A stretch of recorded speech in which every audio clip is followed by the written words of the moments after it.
Écoutez, Sichot Chalek Tetzain, deuxième sikha sur Tetzavé. Dans la paracha, on explique que le manteau du Kohen Gadol, dans sa partie inférieure, avait des clochettes et des grenades.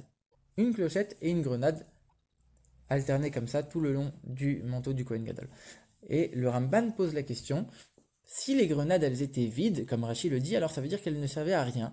Si elles servaient uniquement à faire joli, pourquoi ne pas avoir fait des pommes? C'est quoi cette question de Ramban? On sait que la menorah elle était faite avec aussi des formes de pommes, des pommeaux, mais et ça c'était pour la beauté de la menorah, mais en quoi Ramban il insiste de vouloir faire des pommes et pas des grenades sur le manteau du Kohen Gadol?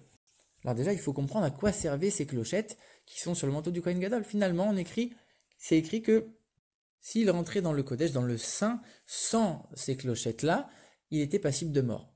Donc c'était quelque chose qui était extrêmement important. Alors que quand il rentrait dans le Saint des Saints le jour de Kippour, il rentrait sans ce vêtement. Donc sans les clochettes et sans le bruit. Le Ramban, il explique, c'est comme quand on rentre dans le palais d'un roi, on ne peut pas rentrer de manière soudaine, on est obligé de s'annoncer un petit peu, mais le jour de Kippour, on est tellement unis avec le roi qu'on n'a pas besoin de ce bruit-là pour s'annoncer. Mais on voit que tout ça, si c'est tellement important, il y a forcément un message dans notre service de Dieu à en tirer. En vérité, ça représente quoi le bruit? Le bruit, ça représente ceux qui reviennent à Dieu, qui font tchouva. En s'éloignant du mal, ils le font avec tellement d'ardeur qu'ils le font dans un grand vacarme.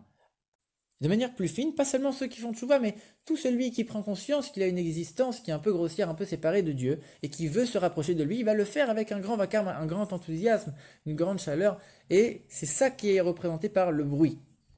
Quand le Kohen Gadol est rentré dans le Kodesh pour faire son service, il rentrait pas tout seul en vérité. Il rentrait en tant qu'émissaire de l'ensemble du peuple juif. Il représentait, il faisait rentrer avec lui l'ensemble du peuple juif. Et c'est vrai que la majorité est constituée de juifs simples qui essayent de se battre contre le Yetzer Hara, qui représente finalement tout ce bruit, tout ce vacarme dans le service de Dieu. Et même si le Kohen lui-même voulait dire non, moi je suis dans un niveau de tzaddik, j'ai pas besoin, je suis dans le niveau du silence, je suis pas dans le niveau du bruit. Comme le verset dit, Dieu est dans le silence, n'est pas dans le bruit. Le Kohen il peut dire très bien, moi je suis à ce niveau de Dieu. Le niveau de Dieu qui a availlé, le niveau qui transcende les mondes, c'est pour les tzaddikim, moi je suis à ce niveau, j'ai pas besoin de faire le bruit quand je rentre dans le Kodesh. En vérité, ici, sache que tu n'es pas tu n'es pas toi-même, tu es uniquement l'émissaire de l'ensemble du peuple juif. Et si tu veux rentrer sans ce bruit-là, c'est-à-dire que tu ne représentes plus l'ensemble du peuple juif, alors toute ta mission n'a plus aucun sens, tout ton rôle n'est pas rempli. Tu es en train de faire une offense finalement à Dieu puisque tu ne remplis pas ton rôle. Et donc il était passible de mort à ce moment-là. Par contre, ça c'est uniquement toute l'année. Le jour de Kippour, il n'y avait pas ce niveau. Il rentrait dans le Kodesh HaKodashim, dans le Saint des Saints, sans faire de bruit, sans le vêtement qui avait les clochettes. Parce qu'à ce moment-là, c'est l'essence de l'âme du juif qui s'exprime. Et à ce niveau-là, il n'y a plus de différence, il n'y a plus de niveau. On est tous au niveau des tzadikim, on est tous au niveau le plus haut, où on n'a pas besoin finalement de ce vacarme pour se rapprocher de Dieu. On est complètement dans un niveau d'annulation et d'unité parfaite avec Dieu, le jour de Kippour. Maintenant, on va comprendre pourquoi le Ramban il a insisté tellement sur les pommes. C'est quoi la différence entre les pommes et les grenades? Dans la Gemara, on explique que les grenades, ça représente les juifs qui sont simples, les juifs qui ne font pas forcément les mitzvot.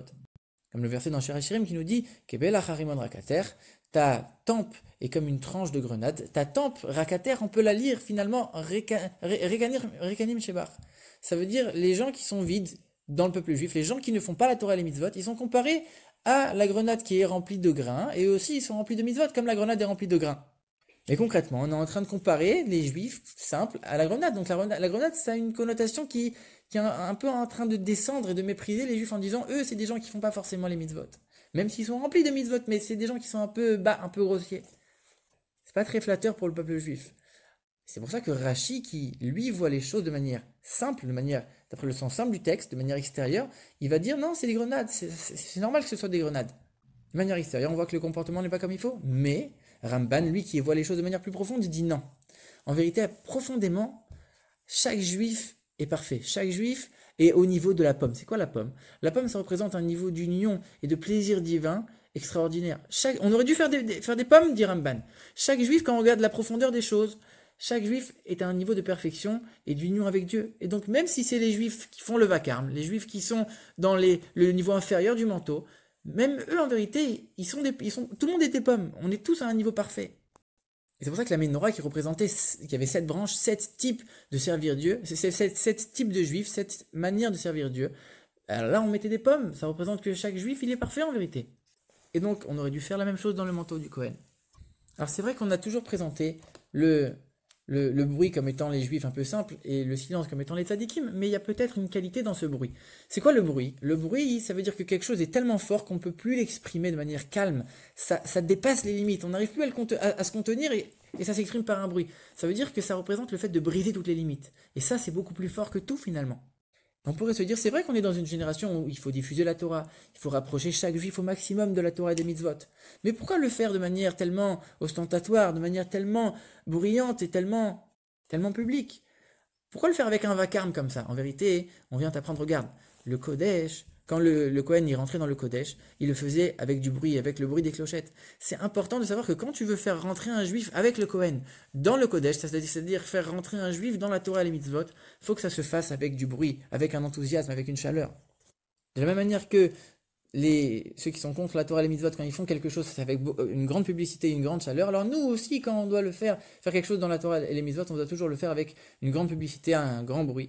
Et c'est comme ça qu'on amènera à la venue de Mashiach.